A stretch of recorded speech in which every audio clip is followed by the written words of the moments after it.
Although हम लोग सब स्पिरिचुअल साधक हैं, समझते हैं बहुत सारी चीज़ों को, पर फिर भी बहुत सारा हमारे अंदर भी कुछ ऐसी चीज़ें दबी रहती हैं जिनके बारे में हमें पता नहीं होता, और कभी कभी उनको प्रोसेस करना भी बहुत ज़रूरी होता है। हम हर चीज़ को बस सिर्फ स्पिरिचुअल जर्नी में बहुत लोगों की क्लैरिटी आ जाती है, लेकिन कई बार हम कुछ चीज़ों में अटक भी जाते हैं, तो ये प्रोसेसिंग भी ज़रूरी है। और इसीलिए मुझे ये लगा कि ये ग्रुप सेशन ही करना बेटर है, क्योंकि एक एक के साथ इंडिविजुअली डील करना इन चीज़ों को तो बहुत समय लगता है, उसके अंदर बहुत ज़्यादा समय जाता है। तो हम ऐसे कुछ ना कुछ केसेस आगे लेते रहेंगे।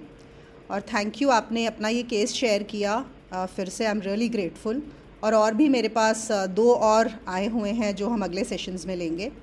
तो आई एम श्योर हम जैसे जैसे ये करते जाएंगे और क्लैरिटी आती जाएगी हम सबको इन पैटर्न्स को लेके। तो चलिए अब हम चलते हैं हमारी आज की केस स्टडी पर। और ये मैंने इंग्लिश हिंदी दोनों में शेयर कर दिया था, तो आई बिलीव आप लोगों ने ये केस पढ़ लिया होगा। नहीं पढ़ा हो जिन्होंने भी, तो हम थोड़ा सा एक बेसिक डिस्कस कर लेंगे या पढ़ लें। तो यहाँ पर जैसे आप लोगों ने पढ़ा होगा कि बचपन से ही इनका जो पैटर्न शुरू हुआ कि पहले घर के लोग अलग तरह से व्यवहार करते थे, उनके नकारात्मक भाव थे, इन्होंने कभी किसी से कुछ नहीं मांगा, हमेशा लगता था बस मैं दूँ, सब काम करना, सब कुछ करना, बहुत प्यार चाहते थे कि मिले, लेकिन हमेशा प्यार नहीं मिला, बल्कि ऐसा लगा कि लोग पसंद नहीं करते हैं। और फिर जब नौकरी की तो नौकरी में भी ऐसा ही हुआ कि जो कलीग्स हैं, ऐसा लगा वो उनसे परेशान रहते हैं, ये ज़्यादा अच्छा काम करना चाहते थे, प्रिंसिपल से भी और ज़्यादा रिस्पॉन्सिबिलिटीज़ लेते थे, लेकिन दूसरे लोग उन्हें गलत समझते थे। फिर शादी में भी ऐसा हुआ कि इनके पति ने भी इनको नहीं समझा, ससुराल वालों ने भी इनको नहीं समझा, और दोबारा जब पोस्टिंग हुई एक और जगह पर, वहाँ पर भी यही हुआ।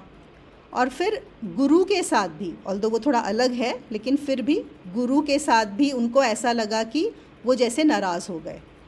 तो यहाँ पे ऐसा एक पैटर्न नहीं आ रहा है, 2-3 पैटर्न्स आ रहे हैं, तो हम इसको समझेंगे।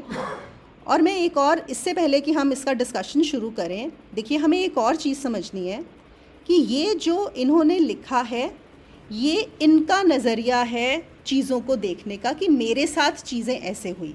और जब मैं इनकी बात कर रही हूँ, ये हम सब की बात होती है। हम जब एक चीज़ को अपना शेयर करते हैं तो वो हमारा पर्सपेक्टिव होता है। इसका मतलब ये नहीं है कि वो पर्सपेक्टिव इम्पॉर्टेंट नहीं है, वो बहुत इम्पॉर्टेंट होता है आपका पर्सपेक्टिव आपके लिए। तो हमें जब भी कोई पैटर्न ढूंढना है तो वो ढूंढना है इस इंसान के पर्सपेक्टिव से कि इनको क्या लग रहा है और इन्होंने क्या किया है। अब यहीं पर अगर हम सपोज़ इनकी मदर से बात करें, या इनके प्रिंसिपल से या बात करें, या कोलीग से बात करें, या हस्बैंड से बात करें, तो हो सकता है वो एक अलग कहानी बताएंगे। तो उसमें क्या होगा, उसका मतलब ये नहीं है कि इन्होंने जो शेयर किया वो गलत है। तो फिर हमें पता लगेगा कि उन्होंने चीज़ों को कैसे देखा और उनका पर्सपेक्टिव क्या था, तो उसमें हमें उनके बारे में पता लगेगा, इसमें हमें इनके बारे में पता लग रहा है। तो हम इसको, पहली बात तो यही कि इनके पर्सपेक्टिव से ये क्या पैटर्न्स हैं। हमें यहाँ पे, हम सिर्फ यहाँ पे कुछ सही या गलत नहीं है, मैंने खुद कुछ पैटर्न्स निकाले हैं जो मुझे समझ में आया, और मैं चाहती हूँ कि आप लोग भी कोशिश करें इसको निकालने की, ताकि हम समझ सकें। हम यहाँ पे ऐसी केस स्टडीज़ लेके समझेंगे तो हम अपने पैटर्न्स को भी समझ पाएंगे। तो हम इस पे बात करेंगे। और पैटर्न्स क्या होते हैं थोड़ा सा ये भी समझ लेते हैं कि ये जो बिहेवियरल पैटर्न्स होते हैं, ये हमारे over a period of time, हम उनको ऐसा बोल सकते हैं, हमारी हैबिट्स बन जाती हैं, या हमारे रिएक्ट करने के तरीके, या हमारे व्यवहार करने के तरीके over a period of time, जो हमें एक आदत हो जाती है। और ये शुरुआत होती है इनकी बचपन में ही। बचपन से हमारे जैसे भी एक्सपीरियंसेस, अनुभव रहते हैं दूसरों के साथ, हमारे माँ बाप के साथ हमारा क्या अनुभव हो रहा था, हमारे परिवार वाले कैसे बिहेव करते थे, हमारे समाज में आसपास लोग कैसे करते थे, तो हम उनसे ही सीखते हैं। कोई हम सीख कर नहीं आते हैं, वो बोलते हैं ना, माँ के पेट से सीख कर नहीं आते हैं। हम जिस परिवार समाज में होते हैं उनसे ये पैटर्न बनते हैं। और ज़्यादातर बचपन में जो पैटर्न्स बनते हैं उनका जो एक बेसिक होता है वो होता है डर होता है बचपन से। एक होता है कि आप एक्सेप्ट होना चाहते हैं और आप देखते हैं कि दूसरे आपको स्वीकार नहीं कर रहे या दूसरे आपको इग्नोर करते हैं, तो fear non acceptance, ignorance, generally जो हम ये पैटर्न से काफ़ी हम इन चीज़ों को एक्सपीरियंस करते हैं और वहाँ पे ये पैटर्न बनते हैं और फिर हम अपने आप को बचाना चाहते हैं। अपना एक सेल्फ प्रोटेक्शन, आत्म संरक्षण की हमारी रहती है कि हम करें। तो इसलिए हम एक तरीका अपना लेते हैं कि हम कैसे बिहेव करेंगे या हम कैसे रिएक्ट करेंगे, और बार बार जब हम वो रिएक्ट करते हैं उसके बाद हम खुद भी भूल जाते हैं कि ये हमारा तरीका है रिएक्ट करने का, और कई बार हम बूढ़े भी हो जाते हैं उन्हीं चीज़ों में बिल्कुल वैसे ही बिहेव करते करते, चाहे उससे हमें खुद को भी बहुत दुख मिलता है और कई बार हमारे आसपास वालों को भी दुख मिलता है। आसपास वाले अगर देख भी पाते हैं, हर किसी में समझ नहीं होती आपके पैटर्न को समझने की, क्योंकि हर कोई अपने पैटर्न से ही डील कर रहा होता है। तो बस कभी कभी ऐसा होता है कि हम किसी ऐसी संस्था में हों जहाँ पे हमें ये बताया जाए, हम सीखें, हम पढ़ाई में सीखें, तो फिर हमें पता लगता है कि अच्छा हमारे अंदर ये प्रॉब्लम्स आ रही हैं और जिसकी वजह से हमारा दुख है, तो फिर हम उन पे काम कर सकते हैं। तो आज हम क्या करेंगे, पहले इस केस स्टडी में कोशिश करेंगे जानने की कि हमें क्या पैटर्न्स नज़र आ रहे हैं, फिर हम देखेंगे कि हमारे अंदर आसपास वालों में भी क्या ये पैटर्न्स हैं और हमें इन्हें कैसे रिप्लेस कर सकते हैं और आगे क्या कर सकते हैं, हम इनको दूर करके कैसे नए पैटर्न्स फॉर्म कर सकते हैं। देखो पैटर्न्स रहने वाले हैं, चले नहीं जाएंगे, ये हटाएंगे तो हमें इसके लिए एक और पैटर्न इसको रिप्लेस ही करना होगा किसी नए पैटर्न से। बस ये है कि हमें वो चूज़ कर सकते हैं, ये हमने चूज़ नहीं किए थे, ये हमारे अंदर आ गए थे। शुरू करते हैं discussion. Okay, Swati has written attachment, secure, insecure, anxious, avoidant. Kajal ने पूछा है is it seeking of approval. हाँ बिल्कुल बोल सकते हैं, अप्रूवल सीकिंग तो है ही। Renu is asking is she on any path of spirituality. Yes, she is on the gyan marg. Pooja, rejection from others, not asserting themselves enough when needed. Okay, good. Shivani is saying looking for fulfillment in relationships. Yes. Swati has written a longing to belong somewhere. Okay. अर्चना ने लिखा है can I speak something? हाँ जी बोलिए। और अभी आपने जो थोड़ा सा ब्रीफ किया इसको, उसमें आपने बताया हर इंसान का अपना एक पैटर्न होता है जो कि बचपन से ही बन जाता है। उसमें जब मुझे ये लगा इसको पढ़ के कि जब मानव शरीर आदमी ये धारण करता है तो इंसान को कर्म तो अपने हैं ही हैं, लेकिन प्रारब्ध और संचित कर्मों से भी प्रभावित होना पड़ता है कहीं ना कहीं। इसको पढ़ने के उपरांत हमको ये लगा कि इन्होंने शुरू से लेकर लास्ट तक अपने सकारात्मक प्रयासों का लाइन लगाई कि किसी भी तरीके से इनको जो है वो मिल जाए जो ये चाहती हैं, लेकिन उनको आज तक और बड़ी निष्ठा और धैर्य से धीरे धीरे सब चीजों को निभाया, और आज भी उनको उनके मन लायक नहीं मिला। तो मैं यही सोचती हूँ कि उनको निश्चित रूप से दूसरा पैटर्न ढूंढना पड़ेगा जो एक अनुभवी गुरु ही बता पाएंगे। हाँ जी बिल्कुल बिल्कुल, थैंक यू। काजल ने लिखा है इन्फीरियोरिटी कॉम्प्लेक्स। हाँ ये आपने सही पकड़ा काजल, कोई भी ऐसा नहीं है जिसमें इन्फीरियोरिटी कॉम्प्लेक्स नहीं होता। और वो इन्फीरियोरिटी कॉम्प्लेक्स क्यों होता है, क्योंकि हम जो असल में जो हैं, हम सब, जैसे अभी बुद्ध पूर्णिमा थी तो मैंने बोला कि हम सब बुद्ध ही हैं, और फिर हम अपने आप को पाते हैं एक शरीर के अंदर और हम पाते हैं कि हम इतने लिमिटेड हैं और हमारे कुछ बहुत ज़्यादा हम कर नहीं पाते अपनी मर्ज़ी से जो करना चाहते हैं, बहुत सारे हमारे ऊपर ये रहते हैं ज़ोर कुछ ना कुछ, तो हम इन्फीरियोरिटी कॉम्प्लेक्स तो उससे तो ग्रस्त होते ही हैं। बस कैसे अब हम इस से डील करेंगे, ये बात हमारे लिए इम्पॉर्टेंट होती है समझनी। Reena is saying can I speak something. Yes Reena please. दीदी जो मुझे मतलब समझ आया पैटर्न का, तो मुझे पता नहीं, मतलब मैं इसके बारे में कुछ कहूंगी कि जैसे कि उन्होंने कहा कि हर फील्ड में, वो तो खुद वो एक थे, हर फील्ड में मतलब उनकी फैमिली, ब्रदर, बच्चे, हर फील्ड में उनको ही लगा कि मुझे कुछ कंप्लीट मिला नहीं है। तो मे भी ये हो सकता है ना कि उन्होंने अपने डिजायर्स या इतनी हायर एक्सपेक्टेशन थी कि जो मिला वो उनको हमेशा कम लगा। एक तो मेरे को ये लगता है। एक सेकेंडली, जैसे उनको गुरु ने भी कहा, जब उन्होंने कहा कि दुख है तो आप लिखो, तो उन्होंने कहा कि नहीं मैं दुख में नहीं हूँ, आनंद में हूँ। तो वो आनंद में जब बंदा आ जाता है तो उसको तो फिर कुछ चीज कमी लगती नहीं, उस आनंद से ऊपर तो कुछ है ही नहीं ना। तो उस आनंद में आके तो उनको फिर ये चीजें वैसे ही नहीं लगनी चाहिए थी। तो इसका मतलब वहां पे भी वो समझ नहीं पाए कि वो आनंद है। तो आई थिंक सो अपनी उन आनंद तो फिर उन्होंने फील ही नहीं हुआ ना, दुख तो है ही है ना लाइफ में, अगर आप इस संसार में हो तो वो दुख का मतलब ही नहीं समझता कि कहाँ मैं दुख हूँ, अपने आप को ही नहीं समझ पा रही हूँ। एक मुझे ये लगता है, एक जैसे उन्होंने कहा कि पति बच्चे, बच्चों ने जब कहा कि मैंने कंपटीशन में भेजा तो उसका ब्लेम भी मुझे मिला, कि मतलब उसकी वो सराहना जो करी, मैं प्रेज करी, वो मेरे को ही मिली। तो उसका मतलब उन्होंने अपने आप को बच्चों के ऊपर थोपा, अपने विचारों को बच्चों के ऊपर किया, जो मैं समझी हूँ। देखिए हम और कह नहीं सकते, मतलब वो तो बच्चों ने जो उनको बोला उनका सुन के हाँ कि जी, उन्होंने भी इनको ब्लेम किया, तो अब हम देख रहे हैं हाँ कि इन्होंने क्या फील किया। तो ये फील करती हैं कि इन्हें ब्लेम मिला जबकि ये अच्छा चाहती थी, है ना। तो हाँ, हमें इन्हीं को समझना है। तो हम ये कह हाँ, नहीं सकते, हो भी सकता है, नहीं भी हो सकता, कुछ भी हो सकता नहीं है। भी हो सकता। हाँ मतलब मुझे ऐसा लगा कि हर जगह मतलब उन्होंने जो लगा कि मुझे दूसरों के साथ दूसरों की नहीं सुनी, सिर्फ अपने आप को ही जजमेंट करी, अपने आप ही रिजल्ट निकाले, अपने आप में डिसीजन लिए ओ कि ये सब मेरे साथ हो रहा है। हाँ हाँ, देखो एक ये क्या मुझे होता है, हाँ हाँ, नहीं बहुत अच्छा रीना। और ये भी हमें ना एक चीज़ समझनी है, ये एक जनरल पैटर्न होता है। अब मैं एक माइंड के पैटर्न की बात कर रही हूँ, ज़रूरी नहीं है कि इनका ये पैटर्न है।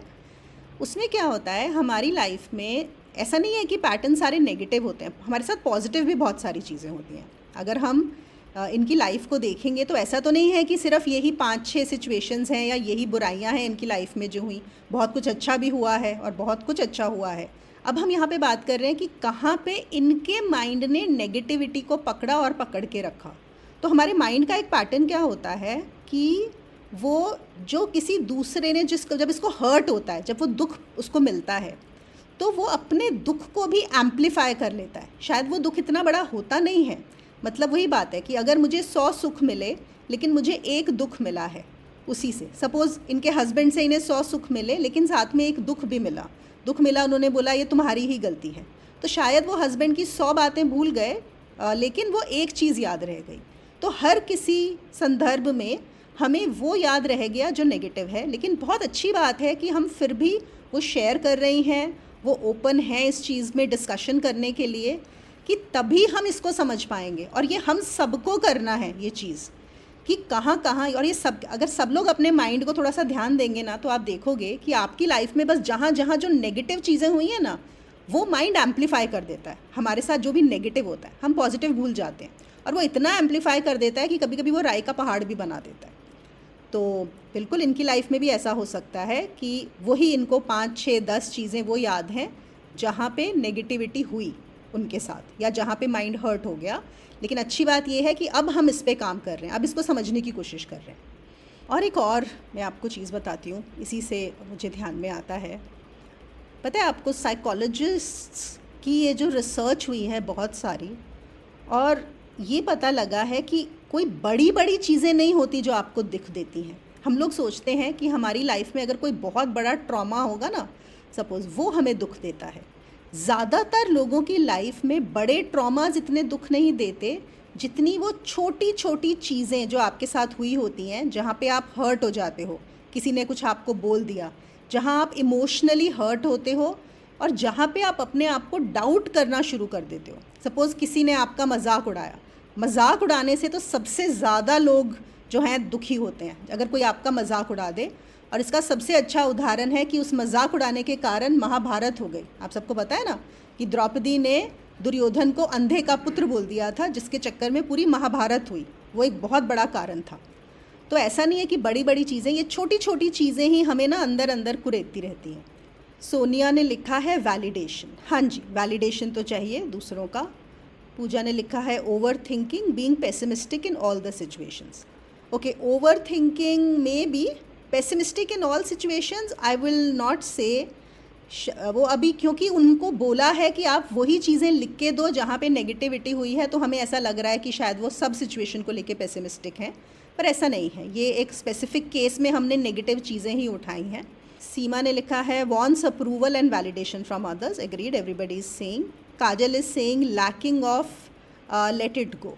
हाँ, वो लेट गो नहीं हो पा रहा है, तभी तो अभी भी वो चीज़ परेशान कर रही है, तो लेट गो करना भी ज़रूरी है। Pooja is writing lack of self acceptance and she is judging herself according to society point of view. Very good, yes, absolutely. वो तो होता ही है। हम सब जब सोसाइटी के हिसाब से अपने आप को जज करते हैं, नहीं एक्सेप्ट करते, तो फिर हमें लगने लगता है कि हमारे में ही कोई कमी है। तो ये पैटर्न कैसे बनता है हमारा? बचपन में ही ये पैटर्न बन जाता है कि हमारे माँ बाप ने हमें कैसे ट्रीट किया, वो हमसे क्या एक्सपेक्ट करते थे। और अगर बचपन में हमें ये सिखाया गया कि देखो अगर तुम दूसरों के लिए करते हो और चुप रहते हो, जो कि अगर आप इंडिया में देखें और स्पेशली थोड़ा स्मॉल सिटीज़, टाउन्स में, विलेजेस में, तो ये बहुत ज़्यादा लड़कियों को ऐसा ही सिखाया जाता है कि तुम क्या चाहती हो वो मैटर नहीं करता, तुम्हें हमेशा दूसरों को खुश रखना है, दूसरों को ही खुश रखने में तुम्हारी खुशी है, और तुम क्या चाहते हो उसकी कोई ज़रूरत नहीं है। और लोग अगर बोलेंगे तुम अच्छे हो तो तुम अच्छे हो, ये बहुत सारे लोगों का, खैर मैं अभी यहाँ पे स्मॉल उसकी बात की, लेकिन सिटीज़ में भी हम दूसरों की आंखों से ही खुद को जज करते हैं। तो बिल्कुल ये चीज़ तो आती ही आती है, और इसकी वजह से कितने लोग दुखी और परेशान रहते हैं। ऑलमोस्ट 90% जो स्ट्रेस है ना, वो इन्हीं वजह से है, क्योंकि आप अपने को दूसरों की आंखों से दिखते हैं। Renu, can I talk? Yes Renu, please go ahead. अभी मैं जो बोलना चाहती हूँ उसमें काफी तो इसने वीना ने बोल ही दिया है। जो मुझे ऐसा लगा है कि वो पहले सब कुछ ठीक था, लेकिन कॉलेज आने के बाद ऑल ऑफ अ सडन अगर उसके साथ कुछ हुआ तो उसने ये बात घर में क्यों नहीं की? Why she is not open with her family members? क्यों नहीं उनसे पूछ रही कि why this behaviour changes there? उनको पूछना चाहिए। उन्होंने क्या सेल्फ अज्यूम कर लिया है कि उनके साथ ऐसा हो रहा है विदाउट आस्किंग, नो कन्वर्सेशन? मेरे को ऐसा लग रहा है उनको पढ़ने के बाद इस तरह कि उन्होंने कहीं यहाँ पे किसी से कोई कन्वर्सेशन नहीं किया है। यहाँ तक कि जब गुरु ने भी उनको बोला, guru also give her some work, उन्होंने उनको भी अगर बाईपास किया है। पर मुझे ये समझ में आ रहा है कि अगर, इसीलिए मैंने पूछा था कि वो क्या स्पिरिचुअलिटी में है, अगर वो स्पिरिचुअलिटी में है और अगर वो लास्ट पैरा में उन्होंने लिखा भी है कि मैं हमेशा आई ट्राई टू ऑब्जर्व करती हूँ, विष्टा की उसमें रहती हैं, अगर इस तरीके की वो हैं तो उनको क्या फर्क पड़ता है कोई क्या सोचता है और क्या क्या करता है? Then she should leave everything. अगर उनको पता चल गया है कि हु शी इज, तो ये सब चीजें मायने ही नहीं रखती हैं।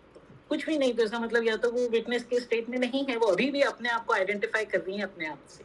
और ये समझ भी सकते हैं हम इस बात से कि अगर ये पैटर्न नज़र आ रहा है और ये पैटर्न परेशान कर रहा है, तो कुछ और काम करने की अभी ज़रूरत है।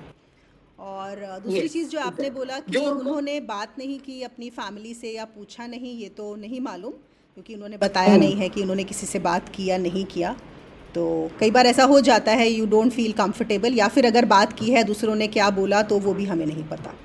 हो भी सकता है, नहीं भी हो सकता। हाँ, नहीं मतलब यहाँ पे हम नहीं कह सकते, तो we have to deal with, हाँ, जो भी हमारे पास उन्होंने शेयर किया है हमको उसी से ही समझने की कोशिश करनी है।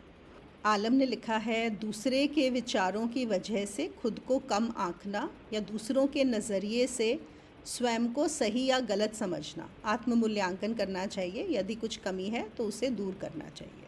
ये तो बात है ही कि हमें खुद अपना मूल्यांकन करना है, खुद समझना है कि क्या है और क्या कमी है, और वही उनकी कोशिश है यहाँ पर, वही समझने की। कभी कभी क्या होता है, देखो हम जब समझ जाते हैं ना कुछ चीज़ें, तो हमें लगता है कि दूसरे के लिए भी समझना बहुत आसान है, आत्ममूल्यांकन करें, समझ ले, लेकिन हर कोई नहीं कर पाता। और अगर हम कभी कभी स्टक हो जाते हैं किसी चीज़ में, या हम परेशान होते हैं, या फिर हमें कोई डर बैठा होता है बचपन का, तो और भी मुश्किल हो जाता है उस चीज़ से डील करना और खुद से उस चीज़ से को समझना और लड़ना। तो इसीलिए हम ऐसे सेशंस का एक ये भी रीज़न है कि सबकी हेल्प हो जो नहीं खुद से कर पाते हैं, और सबका सपोर्ट मिले तो हम समझ पाएँ। और हो सकता है ये सब सुन के ख़राब भी लगे कि अरे मतलब एक तरह से आप अपना पोस्टमार्टम करा रहे हो यहाँ पर, लेकिन मैं बोलूँगी कि बहुत अच्छी बात है, कोई बात नहीं, घबराने की बात नहीं है। अच्छी बात है कि दूसरे सब लोग अपना शेयर कर रहे हैं, हम समझें और इस चीज़ से निकलें, क्योंकि जब हम इस चीज़ से निकल जाएंगे तो ये पूरा प्रोसेस बिल्कुल फिर it will be worth it. Sangeeta is saying, if someone tells very clearly his or her feelings, then also if it gets dismissed, then what to do? If your feelings are dismissed by the other person, then either you don't know how to communicate your feelings to the other person. Maybe sometimes we feel कि I am telling very clearly, but I could not be just sharing my feelings, I could be in a blaming mode to the other person. Okay, so ये बहुत common, ये भी एक चीज़ होती है. हम जब दूसरे को बता रहे होते हैं तो हम इतने ज़्यादा हाईली इमोशनल होते हैं और हम दूसरे को ब्लेम कर रहे होते हैं. तो जो दूसरा है वो ये नहीं देखता कि आप क्या बता रहे हो, दूसरा देखता है कि आप उसको ब्लेम कर रहे हो. तो हम वहीं पे एक बहुत बड़ा बैरियर ले आते हैं कॉन्वर्सेशन में.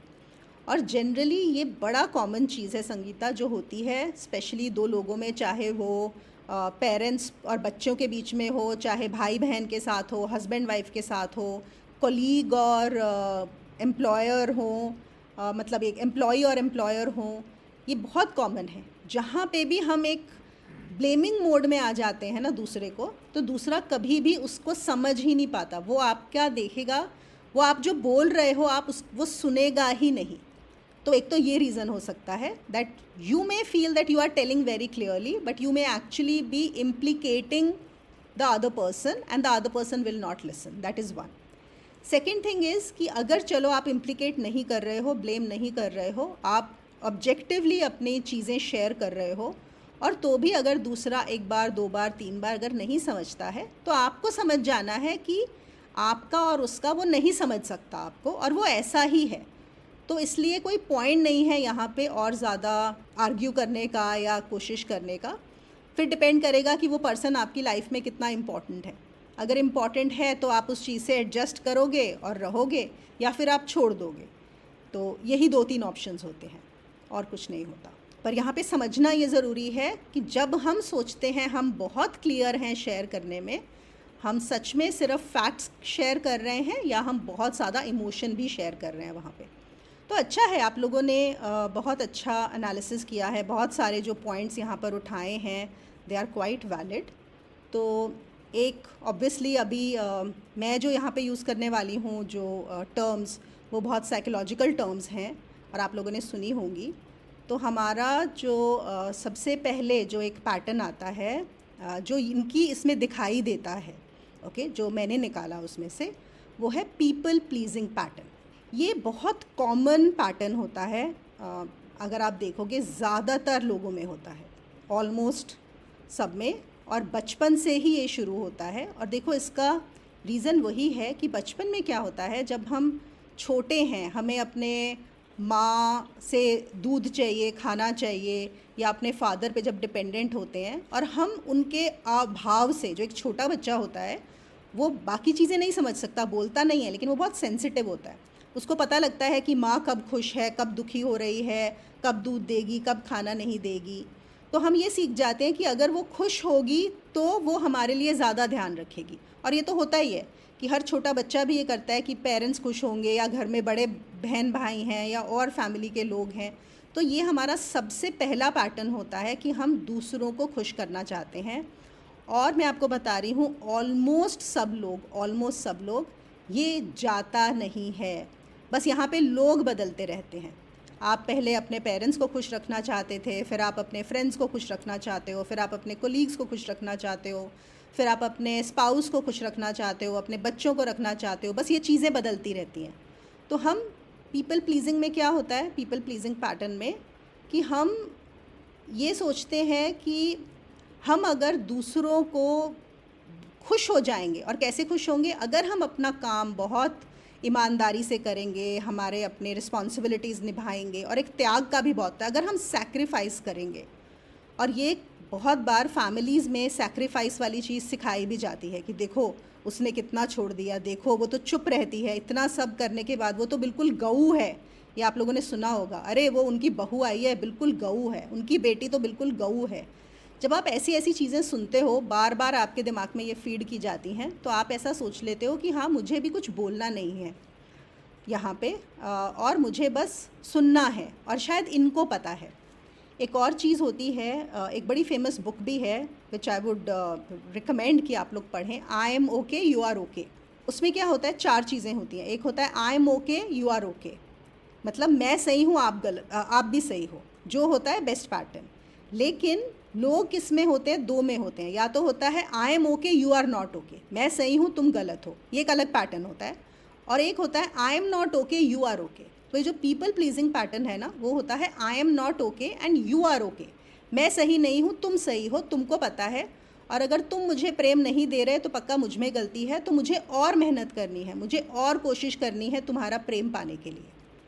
और ये हमें लगता है कि हम इससे दूसरों को खुश करेंगे, लेकिन होता क्या है, हम सिर्फ डोर मैट बन के रह जाते हैं इसमें, क्योंकि दूसरे को भी बहुत इमिजिएटली जल्दी रियलाइज़ हो जाता है कि ये तो मुझे खुश करने में ही लगे हैं, इसकी कोई वैल्यू नहीं है, इसको हम कुछ भी बोल सकते हैं।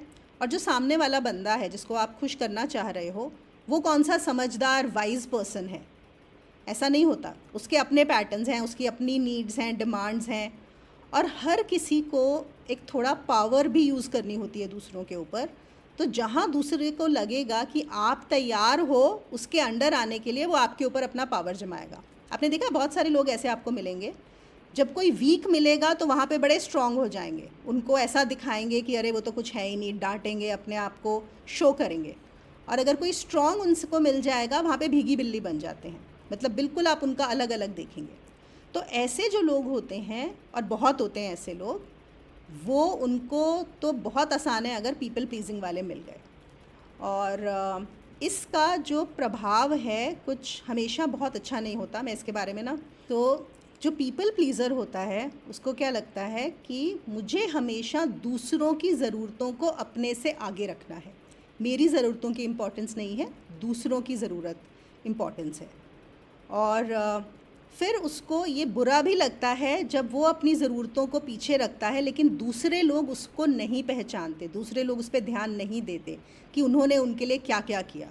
उनको ऐसा लगता है कि मैं बहुत ज़्यादा देता हूँ और अपने बारे में नहीं सोचता, और फिर भी कोई भी मुझे पसंद नहीं करता। उनको पहले लगता है कि मैं दूसरों के लिए त्याग करके, ज़्यादा काम करके वो मेरे से खुश हो जाएंगे, लेकिन वो नहीं होते।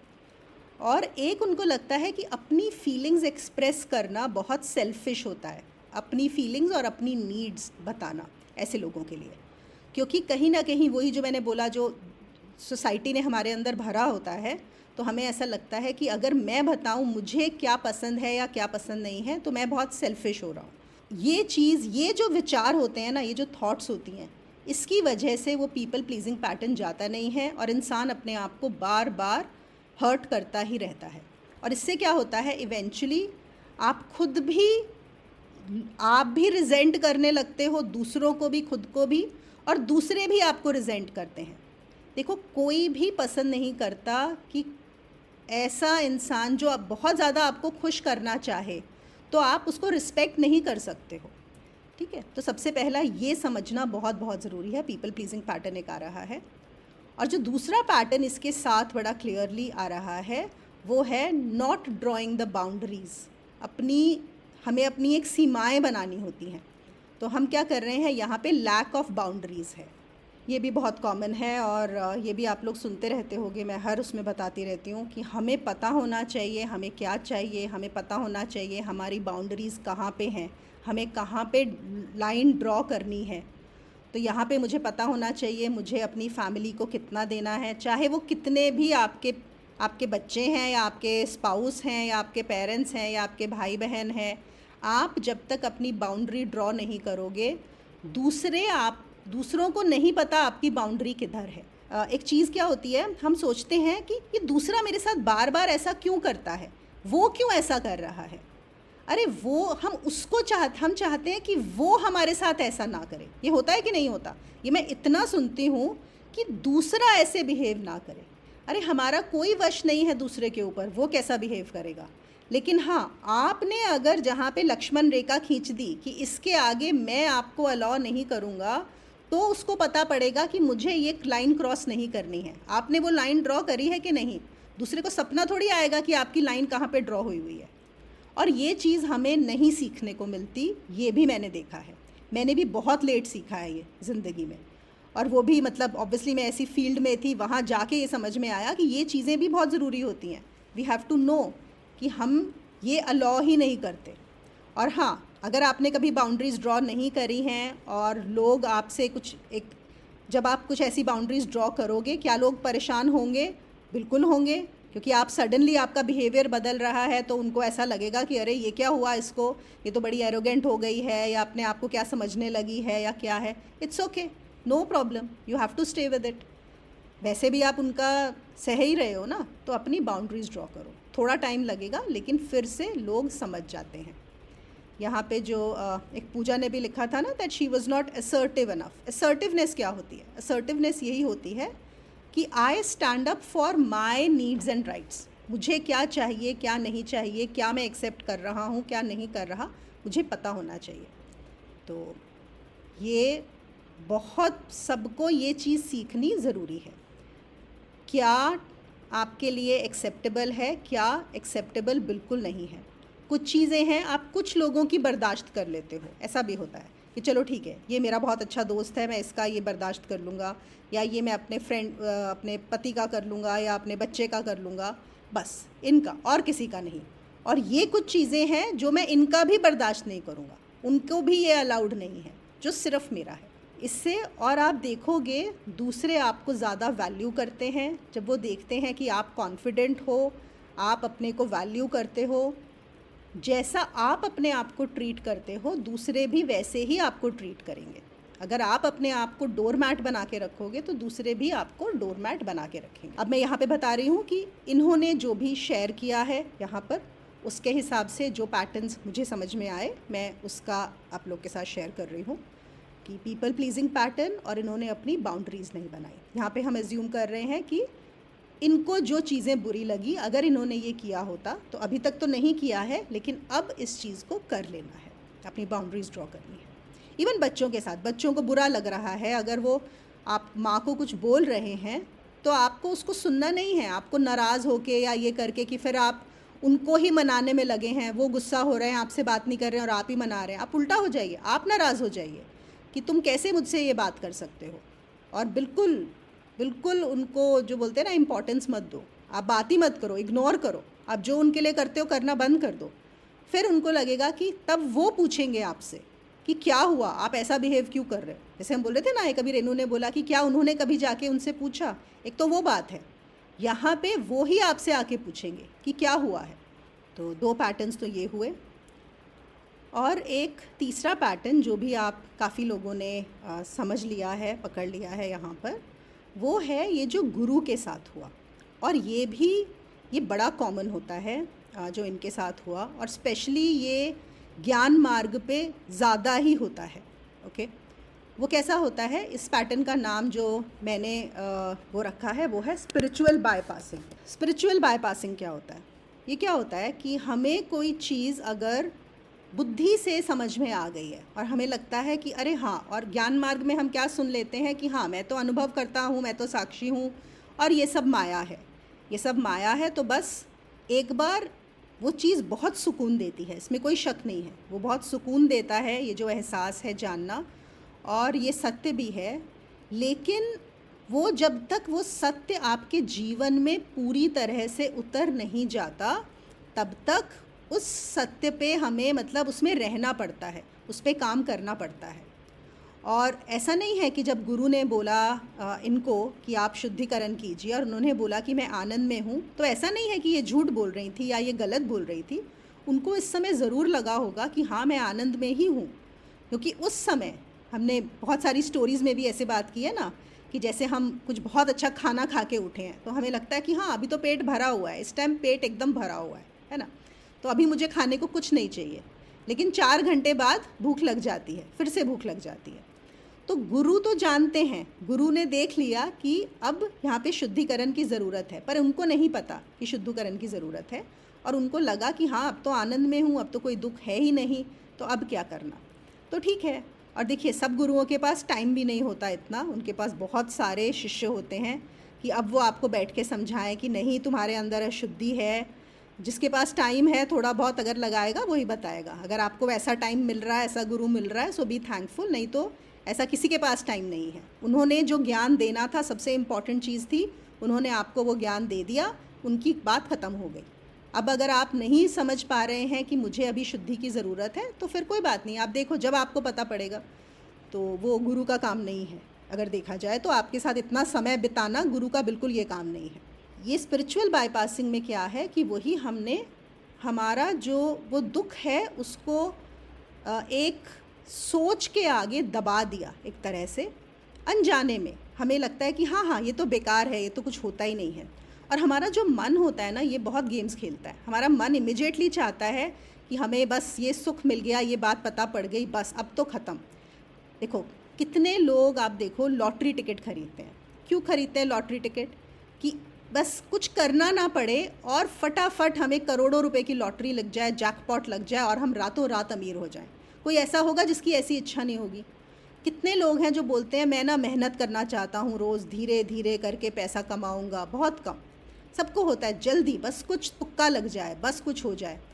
हम जो बहुत सारे जो बाबा जी वाले गुरु होते हैं, मतलब बाबा वाले जो बाबाज होते हैं, जो बोलते हैं चमत्कारी करते हैं, उनके पास भी हम इसलिए जाना चाहते हैं कि कोई चमत्कार कर दें, हमारी कोई बीमारी हो ठीक कर दें, हमारी कोई परेशानी हो ठीक कर दें, हमें पैसा दे दें, हमारे बेटे की शादी हो जाए, ये हो जाए, बस हमें मेहनत ना करनी पड़े और उन्होंने जो भी सीखा है वो तो चमत्कारी बाबा है, वो ये कर दें।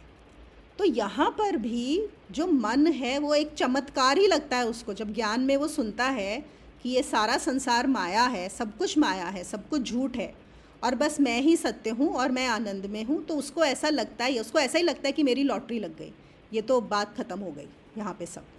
लेकिन उसका अफेक्ट ज़्यादा देर नहीं रहता।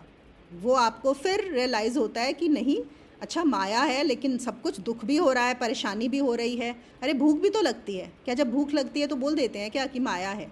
नहीं ना, खाना खाते हैं ना, सोते हैं, जब भी हमें दर्द होता है तो उसका उपचार करते हैं। ऐसे ही ये कुछ हमारे जो होते हैं मानसिक परेशानियाँ, जो भी इस शरीर और इस मन का हिस्सा है, वो हमारे अंदर बहुत सारी दबी होती हैं, तो वो परेशान करने लगती हैं। तो उनको हमें क्या करना है? उनको हमें प्रोसेस करना पड़ता है। तो spiritual bypassing is again a very dangerous, ये बहुत डेंजरस पैटर्न है, क्योंकि हमें समझ भी नहीं आता कभी कभी कि हम ये कर रहे हैं और बस हम फटाफट इग्नोर करके हम सोचते हैं हमें तो सब समझ में आ गया। तो ये तो हो गए हमारे पैटर्न्स। क्या आप अपने अंदर ये सब चीज़ें देख पाए हो? चलो आज नहीं तो कल। कितने लोग हैं जिन्होंने ये पैटर्न्स अपने अंदर देखे हैं? इन तीन, मेरी बोली कि तीनों ही देखे हों, एटलीस्ट तीनों में से एक या दो आपने अपने अंदर देखे हैं। मैं कुछ अनुभव साझा कर सकती हूँ? हाँ दीप ज्योति बोलो। भी मैंने ये चीज आपने जो कहा ना स्पिरिचुअल बाईपास, ये बहुत ही सही है कि हम ऐसा सोच लेते हैं कि ज्ञान हो गया और ये सब हो गया। मन को हम अवॉइड नहीं कर सकते। मन के एक एक अनुभव आते हैं और इन अनुभवों को हमको देख करके पता चलता है। उस समय ऐसा होता है कि हम उन्हीं अनुभवों के पीछे चिपक के बह जाते हैं और कभी जब उसका विपरीत अनुभव आता है ना, तब हम उसको सोचते हैं नहीं ये क्यों आया। क्योंकि मैंने इस चीज को बहुत ही करीब से जिया है, क्योंकि मैं मोह में फंस गई और जब ये मोह मुझसे मतलब दूर हुआ तो मेरे को इतनी मतलब यातना अंदर से महसूस हुई कि मैं बता नहीं सकती हूँ। उसको मैं झेल नहीं पाती थी। जिस समय मैंने आपको भी एक बार बीच में फोन किया, लेकिन इस मोह के विपरीत उस घृणा का या द्वेष का आना या जो भी जिस द्वेष की जो यातना मैंने सही, बाद में जब इनसे निकल गई तो मुझे पता चला कि ये आना बहुत जरूरी था, क्योंकि इस मोह से निकलने के लिए यही सही था। तो उस समय हम इतना पावर नहीं था कि हम इस मोह से छूट पाए, उसके साथ ही बहे, या उस द्वेष से छूट पाए, उसके साथ ही बहे। लेकिन इन दोनों ही दशा से गुजर जाने के बाद ये तो अनुभव हुआ कि अनुभव से मन ने सीख लिया कि इन दोनों अनुभव से मन ने सीख लिया कि ये ऐसी परिस्थिति आई और ये इसके लिए ऐसी परिस्थिति आई। हाँ। तो एक्सेप्टेंस आया, तब जाकर के एक एक्सेप्टेंस आया। ज्ञान यहाँ पर काम किया कि देखो ये ऐसा ही होना था, इसके लिए, इस मोह के लिए ये द्वेष आना बहुत जरूरी था। और फिर उसके बाद एक्सेप्टेंस आया और मैंने स्वीकार किया। ओके, हाँ, बहुत अच्छे Deep Jyoti, thank you for sharing this. बिल्कुल। तो और ना ये भी क्या होता है, अगर हम देखें ये पैटर्न्स जो भी हैं, ये बार बार क्यों हमारी लाइफ में रिपीट होते हैं, जैसा आपने अभी शेयर किया, वही हमें सिखाने के लिए। अगर हम नहीं सीखेंगे, हम सोचेंगे नहीं मेरा तो ओवरकम हो गया है, मैं तो बस मुझे तो सब पता पड़ गया, तो लाइफ में एक सिचुएशन आएगी जो आपको सिखाएगी फिर से कि नहीं अभी चलना बाकी है। तो वो पैटर्न्स इसीलिए बार बार आते रहेंगे और इन पैटर्न्स को हमें अगर जब तक हम समझेंगे नहीं, जब तक हम इनसे ऊपर नहीं उठेंगे, तब तक ये हमारी लाइफ में रिपीट होते ही रहेंगे, ये होते ही रहेंगे। तो जैसे कभी कभी हम बोलते हैं ना कि क्यों मेरी लाइफ में बार बार वैसे ही लोग आ जाते हैं, क्यों मेरी लाइफ में बार बार वैसी ही सिचुएशन आ जाती है। वो लोग या सिचुएशन तो सबकी लाइफ में आते हैं, ऐसा नहीं है कि आप ही की लाइफ में आ रहे हैं, और आपकी लाइफ में अच्छे भी आते हैं। जहाँ जहाँ भी आपको दुख लगता है, जहाँ जहाँ भी आपको सफरिंग लगती है, इसका मतलब है कि यहाँ से मुझे कुछ सीखने की ज़रूरत है। हम क्या करते हैं, हम जनरली ब्लेम गेम में चले जाते हैं। हम सोचते हैं कि ये ऐसा हुआ, दूसरे की गलती है, और जब तक हम गलती दूसरे पे डालेंगे तब तक हम सीख ही नहीं सकते। फिर से सिचुएशन आएगी, फिर हमें लगेगा दूसरे की गलती है। ना तो यहाँ पे इस चीज़ में घुसना है कि दूसरे की गलती है, ना यहाँ पर इस चीज़ में घुसना है कि मेरी गलती है। ऐसा कुछ नहीं है, ये बस सिचुएशंस होती हैं। ऐसा बोल सकते हैं दोनों की गलती है, और ऐसा भी बोल सकते हैं कि दोनों की ही गलती नहीं है। और फिर हमें उसमें है कि अब सीखना क्या है यहाँ पर मुझे। पूजा ने लिखा है ये बहुत हुआ है, सोनिया ने लिखा है आई हैव सीन, स्वाति ने भी लिखा है, काजल ने लिखा है, अवानी ने, Swati, Puja, Archana, Seema, Anshu, Shivani, very good, yes. तो सबसे पहले तो हमें ये रिकॉग्नाइज़ करना बहुत ज़रूरी है कि मुझ में भी ये पैटर्न है कि नहीं है। और कभी कभी क्या होता है, खुद की लाइफ में देखना मुश्किल लगता है, लेकिन जब हम दूसरा कोई शेयर करता है, मैं इसीलिए बार बार बहुत आभारी होती हूँ जो लोग भी अपनी कहानी शेयर करते हैं। और ये आसान नहीं होता कि आप अपनी एक कहानी एक ऐसे सेशन में शेयर कर रहे हैं जहाँ हर कोई आपकी कहानी का पोस्टमार्टम कर रहा है, लेकिन ये सबके लिए दूसरों के उससे हमें रियलाइज़ करना बहुत आसान हो जाता है, और फिर हम इस पे अपने पे भी काम कर सकते हैं। Bindu has written I am struggling, nice, you recognise. First thing is that you are recognising now कि हाँ ये हो रहा है, मैं स्ट्रगल अभी भी कर रही हूँ। और हम में से कई लोग कुछ ना कुछ, और ये तो मैंने कुछ 2-3 पैटर्न्स शेयर किए हैं जो इस कहानी में आए हैं। इसके अलावा बहुत सारे पैटर्न्स होते हैं। जैसे जैसे मैंने आपको बताया, ऑलरेडी 2 लोगों ने शेयर किया है अपना, वो जब मैं करूँगी तो हमें और पैटर्न समझ में आएंगे, तो इनको देखना ही वो कर रहा है। चलिए अब हम लास्ट क्वेश्चन पर चलते हैं। इन सब का अंडरलाइन थीम क्या है? ये जो हमने तीनों पैटर्न्स देखे, अगर हम देखें कि मूल भाव, इसमें विषय क्या है, ये कहाँ से आ रहे हैं, आप सब ने काफ़ी हद तक बिल्कुल पकड़ लिया है बात को। और ये बात तो हम बहुत बार अपने सेशन में इस चीज़ को डिस्कस कर चुके हैं कि हम बिल्कुल अगर मूल में जाएं तो मूल में क्या है कि जो मैं हूँ, लेकिन जब मैं अपने आप को जहाँ पाता हूँ तो मेरे अंदर, हाँ हम इग्नोरेंस बोल सकते हैं, ignorance of not knowing who I am, मुझे नहीं पता कि मैं कौन हूँ, और मैं अपने आप को ये छोटा सा एक इंसान जिसको इस पूरे बड़े संसार से लड़ना है, तो एक इन्फीरियॉरिटी कॉम्प्लेक्स आता है। वो सब चीज़ें, बाकी सब चीज़ें इसी में ही आ जाती हैं, इसी से ही रिलेटेड हैं आप सब ने जो लिखा है। हमेशा मुझे ऐसा लगता है, और हमारी भगवद गीता भी यहीं से शुरू हुई थी, कि मैंने अपने आप को इस अस्तित्व से अलग मान लिया। मैंने अपने आप को एक छोटे से रूप में पाया, एक फॉर्म में पाया, एक आकार दे दिया। और फिर मुझे लगता है कि मुझे अब बड़े होना है, क्योंकि हमेशा मुझे छोटेपन का एहसास लगता है। अब मैं बड़ा कैसे हूँ, तो मैं बड़ा कैसे हो सकता हूँ? मैं बड़ा दूसरों से प्रेम पाकर हो सकता हूँ, मैं बड़ा पावर पाकर हो सकता हूँ, मैं बड़ा पैसा लेकर हो सकता हूँ, जो भी कोई चीज़ें। तो हम अगर यहाँ पर देखें तो हमारा जो पीपल प्लीजिंग पैटर्न है वो यही है कि मैं अपने आप को बहुत छोटा पाता हूँ। मुझे लगता है कि मैं बड़ा कैसे होऊंगा अगर दूसरे लोग मुझे प्रेम करेंगे, अगर दूसरे लोग मुझे अच्छा समझेंगे। तो मेरे सारे पैटर्न्स क्या हो जाते हैं? पीपल प्लीजिंग में, दूसरे को खुश करना। और वो दूसरे के खुश करने के चक्कर में ही मुझे पता ही नहीं होता कि मुझे अपनी बाउंड्रीज़ बनानी है, क्योंकि मुझे लगता है कि अगर मैंने अपनी बाउंड्री बना दी तो दूसरे मुझे पसंद नहीं करेंगे। We want to be nice, we want to be seen as very nice people. और एक होता है कि we also have to be ready to disappoint people. हमने ये नहीं सीखा, हम सोचते हैं कि दूसरे कभी हमसे दुखी ना हो, नाराज़ ना हो, परेशान ना हो। क्यों? क्योंकि अगर वो दुखी, नाराज़, परेशान होंगे तो ऐसा लगता है कि हम छोटे हो गए। ये हमें फीलिंग आती है, हमारा जो एहसास होता है वो होता है कि हम छोटे हो गए, वो बड़े हैं और उनकी पावर से हम बड़े हो रहे हैं।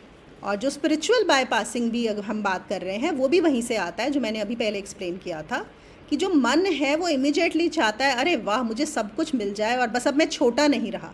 उसको लगता है कि अब मैं बड़ा हो गया। वो जो मन बड़ा क्यों हो गया? क्योंकि वो छोटा महसूस करता है, अंदर से तो छोटा है लेकिन उसको थोड़ी देर के लिए लगता है कि वो बड़ा हो गया और वो उस फीलिंग को छोड़ना नहीं चाहता। तो अब वो क्या करता है, अपने दुख को देखना नहीं चाहता, अपने दुख को समझना नहीं चाहता, वो बड़ा ही रहना चाहता है। तो मूल में क्या है? वही है, इग्नोरेंस है, इन्फीरियॉरिटी कॉम्प्लेक्स है, स्मॉलनेस है। क्योंकि है क्या, हम बहुत बड़े हैं और पाते हैं कि हम बहुत छोटे हैं। अब जो अगली हमारी जो बात आती है वो ये आती है कि अब हम इसके ऊपर कैसे काम करें। तो ऑब्वियसली वो तो जितने भी लोग जो आध्यात्मिक पथ पे हैं, अध्यात्म में जो भी साधना होती है, देखो साधना बहुत हेल्प करती है इन चीज़ों में।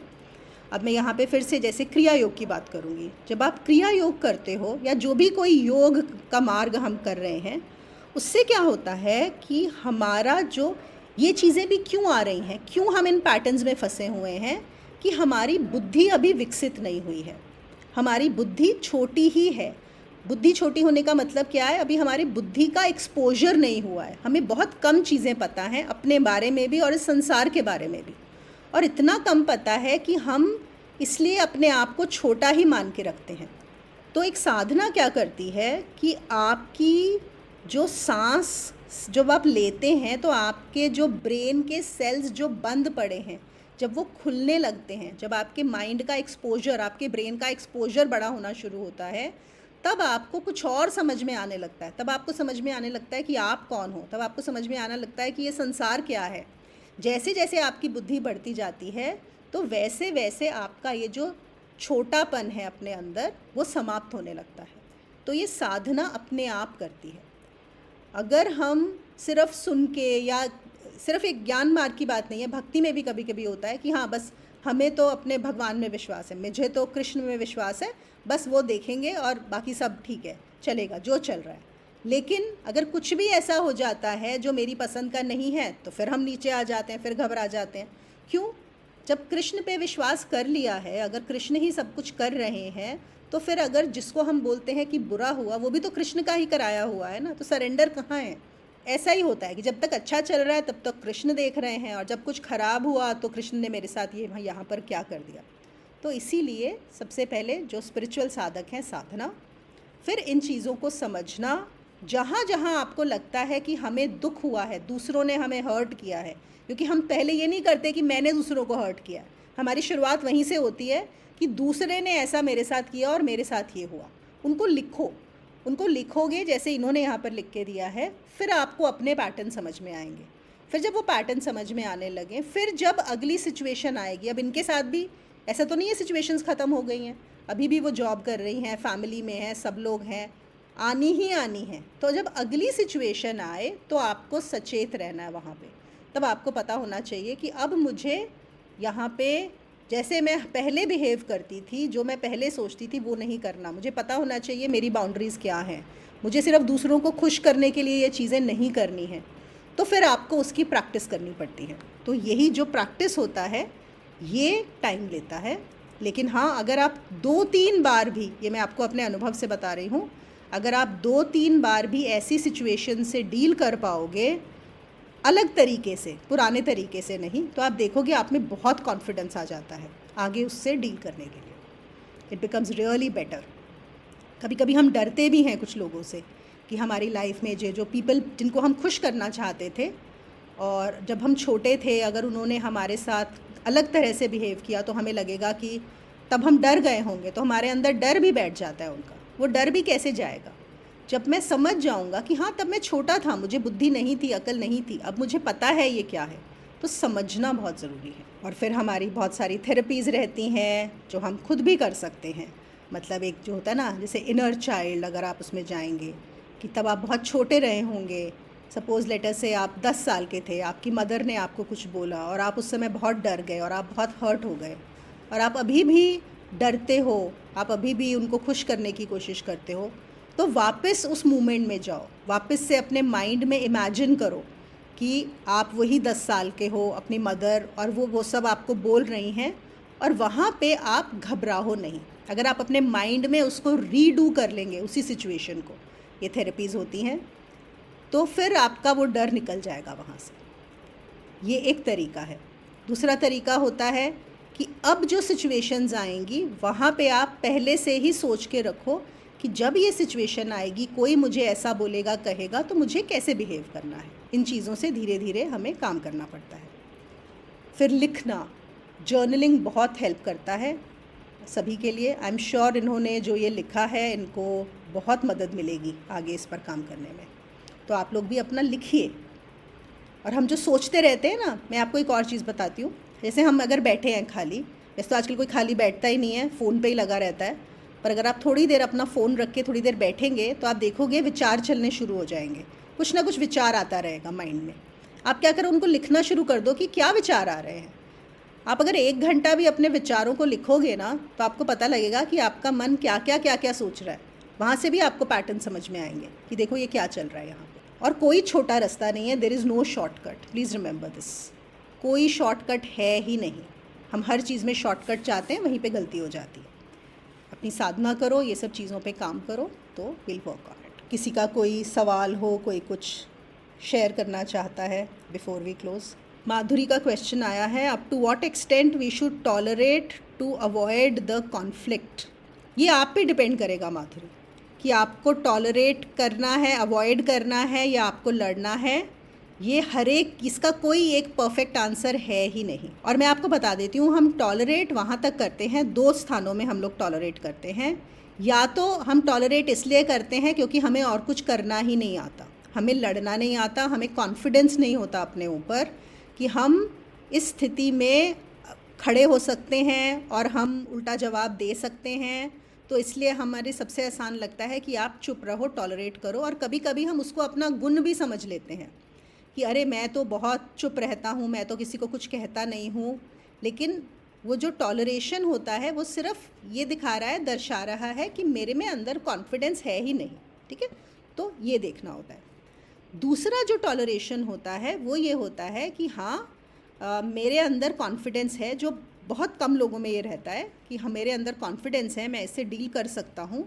लेकिन प्रेमवश या कंपैशन वश, या लगता है कि दूसरा नहीं हैंडल कर पाएगा, या दूसरे से हमें लगता है कि चलो कोई बात नहीं, इसको हम शायद ये समझ जाए, इसके लिए नुकसानदायक होगा, तो उस चीज़ में भी हम कभी कभी टॉलरेट कर लेते हैं। अदरवाइज़ देखो, कॉन्फ्लिक्ट में भी अगर आप जाओगे ना, और आप लोग तो गूगल पे चेक कर सकते हो, कॉन्फ्लिक्ट हैंडल करने के बहुत सारे तरीके होते हैं। एक होता है टॉलरेशन, एक होता है अवॉइडेंस, एक होता है कॉन्फ्रंटेशन, और भी 2 हैं, मैं भूल गई हूँ। 5-6 तरह के टेक्निक्स होते हैं।